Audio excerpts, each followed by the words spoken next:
আসসালামু আলাইকুম, কেমন আছেন সবাই? রংধনু এগ্রো থেকে আমি মোহাম্মদ আবুল হাসান। নতুন এই ভিডিওতে আপনাদের স্বাগতম।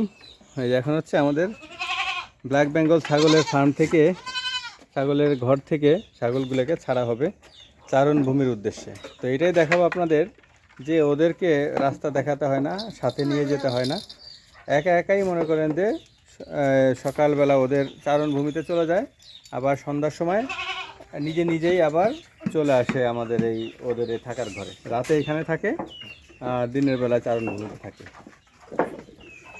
খুলে দাও, সব খুলে দাও। মা ছাগলগুলো বাঁধা থাকে কারণ ওরা গোটাগুটি করে সেজন্য, আর বাচ্চাগুলা অন্যান্যগুলা সেগুলা এইভাবেই থাকে।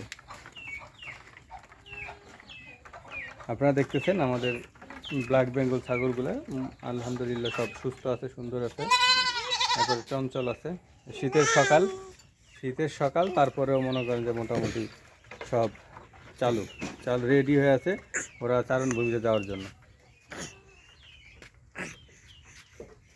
খোলা হয়ে গেছে, মাছ যাও।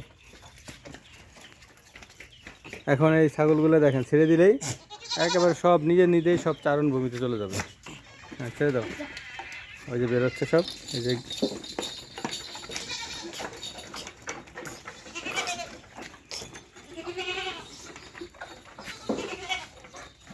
বের করে দাও, তারপর বের করে দাও।